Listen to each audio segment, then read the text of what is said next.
In the 1990s and early 2000s, a music genre called emo was taking the world by storm. Some of my favorite artists, Dashboard, Confessional, Panic at the Disco, just to name a few, but also one that is near and dear to me, a local band from Omaha, Nebraska, one that I happen to also produce, Names Without Numbers. Solid rock and roll performances, great musicianship with high levels of intellect, and great writing. Now, 20 years after the band was formed, they have had a resurgence just in time to catch some much-earned attention. Welcome to the Level Up Leader podcast. I'm your host, Michael King. I'm an executive coach and founder of Teams.Coach. I work with C-level leaders to clarify and expand the vision, elevate performance, and elevate their leadership. On today's podcast, I'm joined by Ryan Cruikshank and Dave Owens of Names Without Numbers. One of the parts of this interview that I enjoy the most is diving into some of their lyrical content of some of their best songs. Ryan opens up about his struggle with social anxiety, so he decided to write a song about it. This hit home with me. Not too many people know that I've struggled with social anxiety for most of my life, so knowing that we were going to produce a song directly talking about it was right up my alley. Everyone, please welcome Names Without Numbers to the Level Up Leader podcast.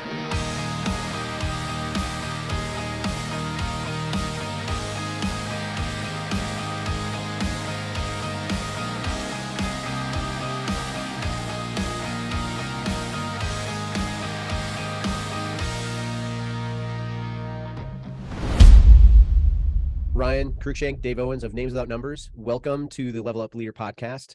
Thanks for being with us today. Thanks for having us. So I'll let you guys kind of choose who's going to go first on this, but tell me a little bit about just the origin story of Names Without Numbers and who you are. I can start, Dave. You want to fill in the holes Okay. that I leave out? We were in bands in Omaha back when we were just out of, well, I was still in college, just out of high school. And we liked each other's music. So we decided to team up. It's kind of like at the time for us, it was like a super group, right? Because we admired each other and we kind of took some of the songs that I was playing and some of the songs that Dave was playing in his group and kind of, mashed it up into a band. We were sort of a pop punk type of feel back in the late 90s. Goodness gracious. It's a long time ago. You just say that out so that's loud. kind of, well, yeah. Can we re-edit that out? Yeah. But yeah, like we were started with like a pop punk sort of sound, and that's kind of what we're listening to, like a Blink-182 type style. Right, MXPX was big for us, Green Day, that sort of thing. And we also had influences in like Nirvana and that sort of thing as well. We got into Jimmy Eat World around that time. It's kind of shaped where we were going. But yeah, and then we've had members kind of change and over the years, but we kind of stayed, me and Dave, kind of the core songwriters, and kind of evolved from there. Very cool. Very cool. Yeah, that's pretty much spot on. Like Ryan said, we were in separate bands. We liked each other. And I think Ryan's band was, breaking up or on the verge of breaking up. And I just said to my guys, I said, hey, let's, snag a couple of their members. Let's form a super group. And we did. And here we are. I don't want to say out loud how many years later. Yeah, a few years later. That gives a lot of insight though, because Dave, you're kind of always thinking, aren't you? Yeah, I'm always thinking. He's always hustling. I'm hustling. I'm always thinking what's next, right? I'm always about 6 to 8 months out. Yeah. So we've been good friends since probably 2001, 2002, somewhere in there. At least.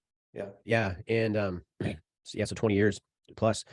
And I remember back, my first experience with Names Without Numbers was Small Men Music Group was my label imprint that we'd just gotten up off the ground. And we were doing a compilation project working with a couple different labels. And I believe that you guys had submitted for the first Unsung Heroes project that we were putting together. And I remember listening to the track that you guys submitted. And at the time of kind of this indie music scene, some of it Christian, some of it not, but there was this kind of this blast that was very, very unique to the indie Christian scene of emo music that probably even had a little bit more popularity than was actually happening in mainstream. And there was this band that I was hot on the heels with. Now, at the time I was traveling with Undying Anthem and passing through, I had some other projects I was working with, but I remember hearing your track. I believe it was off of your Chasing Ambulances record. Yeah, Running Marathons, Chasing Ambulances. Yes, that one. And I remember thinking and going, these guys kind of remind me a little bit like Further Seems Forever, but they're a lot better. Well, that's high praise. We were really into them too. Yeah, they're great. Okay, awesome. Really good. Yeah. That's a long time ago. Do you remember what track it was that we submitted? It's the one that was the one that has the lyric, I think Safe from Home or Far from Home, something like that. Oh yeah, Stars Between Stations. Yeah, Stars Between Stations. Still fantastic track. We'll put a link on that in the bio of this, but yeah, still a killer even at live shows. Now it's like that one still lands really well. And if you want to find those comps, apparently I found out the other day that they're on Discogs for about $200 or $300. So you're speaking a different language. What do you mean, comps? The compilation CDs that we were on, the unsung. Oh, got it. Yeah, they're sold out. Pretty prized possession, I guess. But you can find them on Discogs. What was it, Mike? About $200 or $300? Yeah, it was like $285 or something like that for a compilation project we put out. And I'm like, I think I still have boxes. You get royalties for that? I don't think so. But when you look back at some of those people that were on that first, we had bands like Moxie Bliss, we had Mainstay, we had Caitlin Smith is on that project, and now look at who Caitlin Smith is. I would love to be able to say that I had something to do with that career, but I had nothing to do with it. I was her manager for a season, but okay, so now it's 2022, we're heading into 2023, and actually, so somewhere around 2018. You guys decided, or maybe even before then, but you decided, hey, let's go ahead and have a part 2 to this. What does that look like? And tell me a little bit about how that happened. I guess for me, the deciding factor, if I remember, if math serves me right, I think it was 2016 when Jimmy Eat World kind of came back. They came out with their Integrity Blues record. And so that came out, and I was like, man, this is just such a fantastic record for a band kind of the same era as us. And I know for me personally, them kind of having this big comeback and a great record inspired me to really kind of fanning the flames again, if you will. And so I got a hold of Ryan, and we never quit playing music, even while we were not a band. None of us stopped playing music. We were always doing something, whether it was for church or side projects. But that record in particular, and having Jimmy Eat World back kind of like on the map, I think is what really sparked, hey, let's do this again and let's have fun with it. Yeah, there was a period of time, like I was going to school, I was getting my master's degree and was having kids. So they were really young. So that's kind of where we took the break, is like, I just don't have time for this anymore. And around 2016, like Dave said, we were still playing in bands for churches and kind of special events and sort of thing. Like, at that point, my kids had grown to where they were self-sufficient again. Like it was less burden on, my wife when I was gone. So it was like, well, I've obviously been playing with you now, every week in churches. Why don't we just start playing in a real band again? Let's start writing our own music again. Absolutely. Yeah, I love it. And so you guys got together, and you in my opinion, you kind of became a writing machine of just absolutely just pouring out song after song and just really locking in. What was the kind of the catalyst that you, Dave, that you and Ryan, that you guys decided to do it a little bit differently this time around? I don't know if it was like anything intentionally different, as much as it was Ryan and I have been friends and musical partners for so long. We just have like a natural chemistry. I feel that I can write kind of like a chunk of a song and I just bring it to him, and I already know what he's going to do. He already knows what I'm going to do. But I think the biggest thing this time around is we just want to write songs that we like, that are fun, and even, slightly out of the box. And, we have some songs coming down the line that I think will be slightly out of the box for us, but still true to who we are. But yeah, Ryan and I just have a chemistry of guitar playing that just really works well. And why not? Let's do it again, and let's just have fun with it.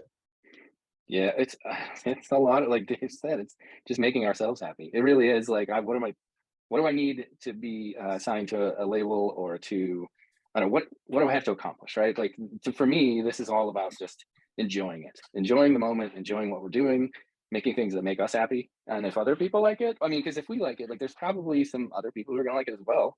But it should be first and foremost something we're passionate about and we like to do. Yeah, absolutely. And you can feel it. You can feel it. I was Dave and I, we've been close friends for a while, but kind of circa 2018, you guys invited me in an incredibly honorable way to just kind of step in to be able to help produce your project. At the time, that was the what was the name of your last album? Silos and Smokestacks. Silos and Smokestacks. I couldn't remember the name. All I know is that the state of Iowa wanted to sue you. So not to be confused with the Silos and Smokestacks heritage area in Iowa. Yeah, we're not affiliated with just putting that out there. Disclaimer.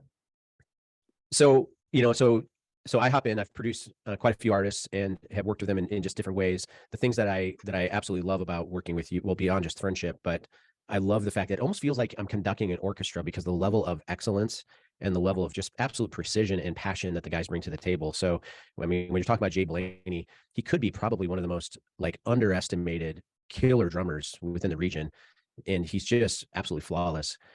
Joel on bass, like Joel's the guy. He's kind of the sleeper. Like you don't really necessarily always know what's going on in his brain, but every time that he shows up, he's absolutely spot on. And then you have you guys, and then so I love that. I feel in what you just said, Dave, about you and Ryan playing together as guitarists. It's like conducting an orchestra. The way you guys work together, I have not seen that type of dynamic before, so I love it. Yeah, And go ahead. sorry to interrupt. I think that you're spot on with the supporting cast, and it's not really supporting cast there because we're 4-1. Jay and Joel, I mean, they always have it on lockdown, and they are two of the best rhythm section players in Omaha. That's my opinion, and I don't like when Jay hears this because I feel like he's going to want to look for another gig because he's too good for us. And yeah, Joel is one of those, like, I feel like he, to me, because we've been playing together for maybe 15 years or so. He's like my underachieving kid brother, right? Like he's so smart and he's just so unassuming. He could be an electrical engineer if he wanted to. He puts together his own pedals and stuff. The dude just shows up and rocks it. I appreciate both of those guys. Yeah, I always say that Joel is he's sneaky good. Yeah, he's sneaky everything. Like he's so unassuming. Yeah. So good. So Ryan, when we talk about just unassuming, I've said this to you, and I think that you kind of, at times, I feel like you might feel like I'm blowing smoke up your butt or something like that. But I think that you're the most underestimated lyricist I've ever worked with, which makes it fun as well. I always look forward to finding out like what you're going to put on the piece of paper when I'm getting ready to go into production, just to see what's going to come out. At times I find us talking about puppy dogs and rainbows. I mean, and you're not even on drugs. So I think that's pretty fantastic. Not strong ones anyway. Talk to me about your lyric approach and your inspiration behind how you do what you do. It's sort of what I was saying before. It's like we've gotten to the point now where I don't give a crap anymore. Like, there's a time where you try to contrive things and you try to like, what would people think about this? What would people think about this? Like, I'm past that. Like, I just don't, if people don't like it, okay. But I'm going to speak my truth and I'm going to put things down that I feel are going to inspire others. So I try to hit on universal topics a little bit, like, or things that are going to be relatable, but from a perspective that's unique. And again, like, if it doesn't land, it doesn't land, but it's sort of my voice. And I really try to look for things that are things that I know are close to me. I'm not just like making up stories, because I think that's fake. And I think people can hear that when you make things up and you don't speak from your own experiences. So it's I try to be authentic and genuine about what I'm talking about, but sort of be in left field, because that's where I am, is in left field. Like, I'm kind of my own person, and I try to speak that into the lyrics a little bit. So your last single that came out, I believe it was last month? You Do the Talking? Oh yeah. Yeah, that's a pretty personal one, actually. I'll let you. Well, You Do the Talking is probably one of the favorite ones that you guys have written and that I've produced with you. In fact, like I actually grabbed, and as we were putting together this podcast, I was like, I really want this to feel like, even though it's a lot about leadership and just people kind of coming into their own a bit, in the way that we impact the real world around us. Something about You Do the Talking, just, man, it's hook centric from like get go. So that's actually the theme song on so the underbelly and the underbed music bed of this podcast is the backing track of You Do the Talking. But the lyrics on the song, it really kind of dives into social anxiety and some of the things that people experience with that, in a kind of a quirky, interesting, cool way. Can you talk a little bit about that?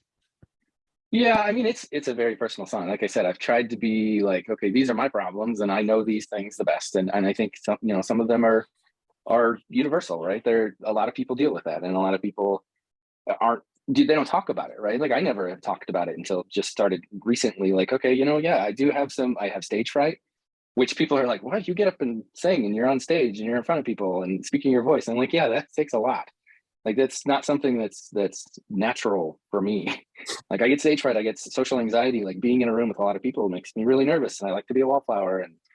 And again, it surprises people. So like, people need to, just getting that out there and talking about it, I think, helps others. Like, oh yeah, I have that too. Like, and I put on a facade and I never talk about it. Like, I think it's healthy for people to talk about, their issues. And I think that like it promotes this connection with other people, right? Like I've had other people like you say like, hey, I work through that too. And people just don't talk about it. Like it's cool to see that other people are going through that too.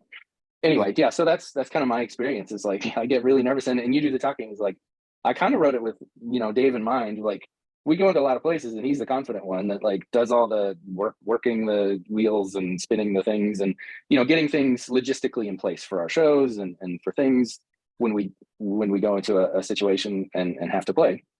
And I just basically like, you do the talking, I'm going to stand back and let this happen. So that's kind of where the title comes from. It's like going into a party with your friends and you telling them like, look, this isn't my jam. Like you guys do the talking. Like I'm just here. Yeah. So and that's kind of where that's from. But I think there is a little bit of that. I think maybe a misconception or just the idea of like, okay, Ryan's the front man of a band. And so therefore he's going to be this high level charismatic guy that loves the attention. But, the one thing you and I have in common beyond music is that I feel like I'm an introvert that plays an extrovert on TV. And so people just assume that it's like, okay, I want to be, and there's a little bit of like, okay, I actually have to fight through this a bit and actually put this out and be intentional with kind of psyching myself up to do the public moments. Right. Yeah. I mean, it's like, I've had some of my friends from work and most people know me. They know I don't like attention at all. They'll come to these shows and they're like, you're like Hannah Montana.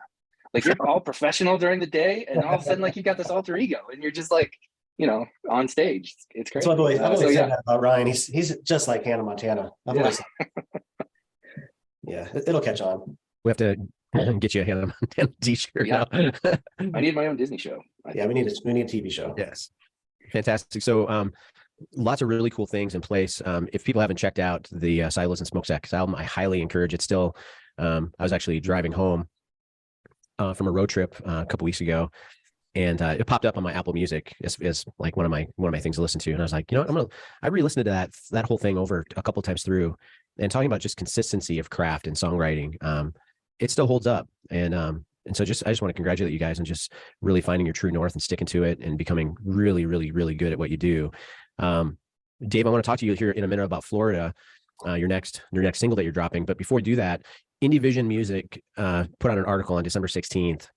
And just to kind of give a heads up about Florida. And here's what they said. They said, Names Without Numbers are back in a big way on January 13th. Their new song, Florida, will drop on that date, and we'll have a little teaser to offer you. And there's a link to the video there. He says this is without a doubt the band's strongest song to date, and further reminds me of just how good they are, not just in regards to indie music, but rock and roll as a whole.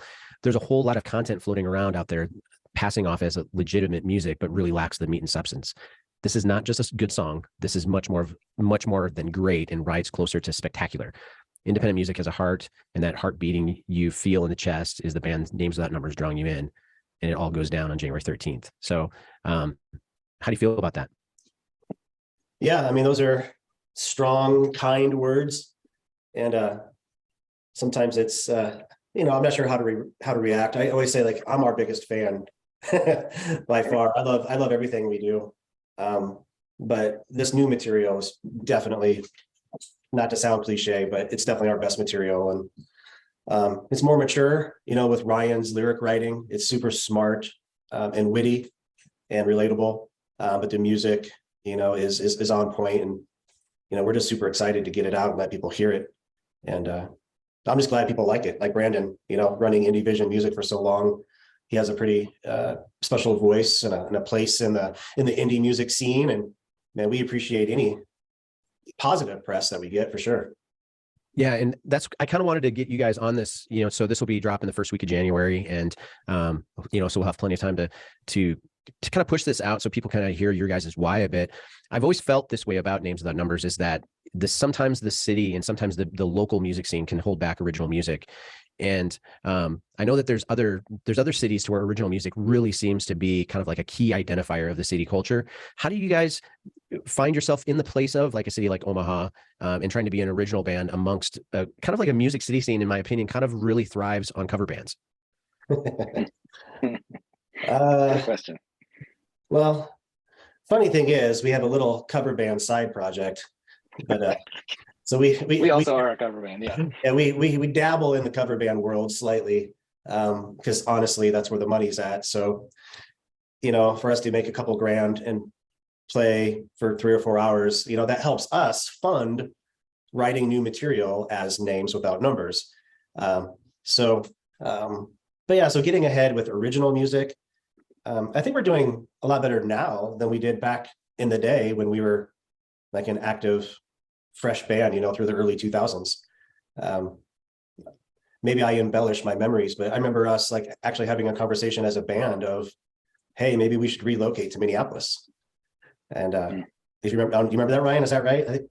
Yeah, we were talking about moving to other locales, or at least hitting another city like super hard. Yeah, because we started having a bigger fan base in the Minneapolis area, more than we did in Omaha.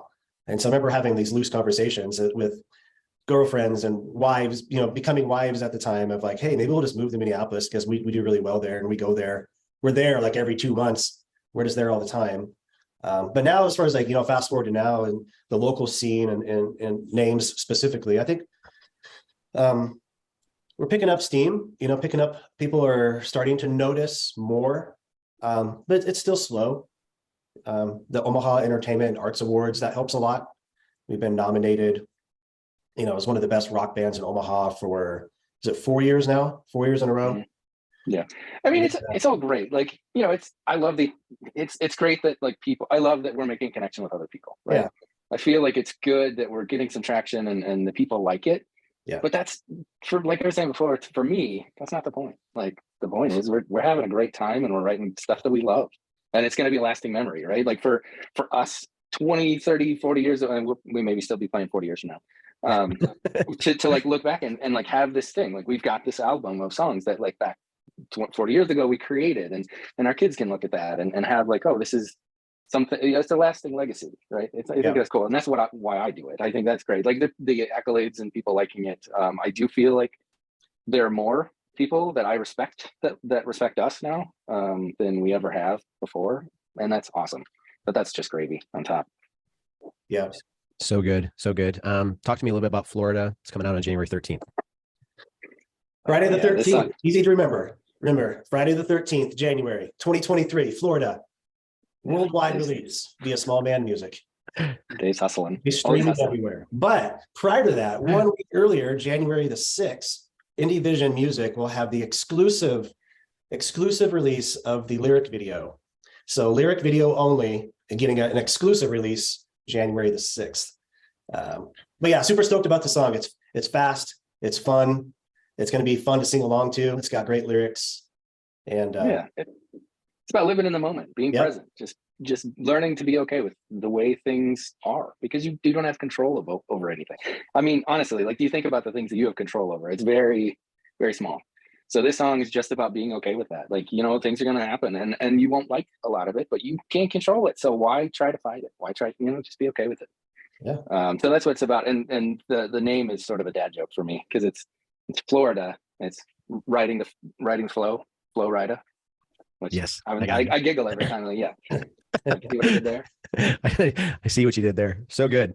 So, all right. And then what's your next show in the area or regionally that you have coming up that you'd like to get some people at? Yeah. Omaha, Nebraska, we're playing January the 14th. So the day after our single release, we're playing at the Reverb Lounge in Omaha on January 14th. Fantastic. That's such a great venue too. So if you're around and you're free, we'd love to see you. I'll be there. Let's see if we can get a bunch of people there and to hang out, do a meet and greet with you guys and just be able to hang out. So we got a couple of really big things coming up again. So this podcast will, I think this is actually airing on the 4th of January. Then we have January 6th. You have your Indie Vision Music lyric video worldwide premiere. And then Friday the 13th, through all digital music distribution channels. We have the debut of Florida, distributed by our imprint, Small Man Music Group. And then January 14th, live in Omaha, Nebraska. That's right. Yeah, exciting things going on. So good. So if people want to get a hold of you guys, how can they do that?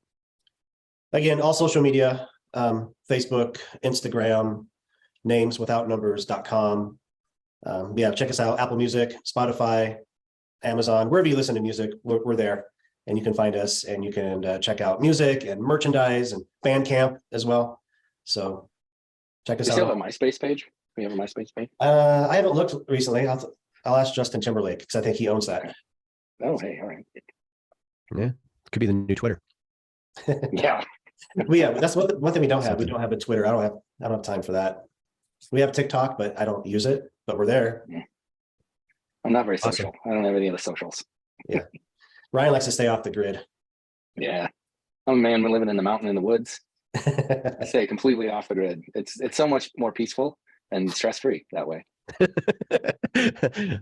All right, guys. Well, I look forward to our time together and hanging out. And we have some new music coming out as well. You have a pretty active release schedule coming up in 2023. So I'm excited for people to be exposed to the men behind names without numbers. So thanks for being with us today. Thanks, Mike. Yeah, thanks again, Mike. Thanks, guys. We'll talk to you soon. Thank you for joining us today on the Level Up Leader podcast. If you enjoyed this episode, consider leaving a review on Apple, Spotify, YouTube, or wherever you get your podcasts. It helps us to get the word out. And make sure to like, subscribe, and to follow so you get all of the episodes. I really like the fact that these guys are doing something to bring them joy. That is a measure of success for them. It's not about how much money something is making. It's about creating memories and doing something that they love. One of the key factors that leads people into depression and into burnout is the lack of joy in their life. I have a lot of respect for these guys for doing something that not only fills their buckets, but also spreads a really intelligent message of hope. Please take a look at the show notes and check out their website for the upcoming release of their new single, Florida, and also their upcoming shows. And also, as always, thank you guys for allowing us to use your music on this podcast. We decided we only wanted to feature music that I've produced as a music producer. So that is pretty awesome. To find out more about everything that we're up to, please check us out at www.Teams.Coach. And don't forget to join our Facebook group at www.Teams.Coach/levelupleaders.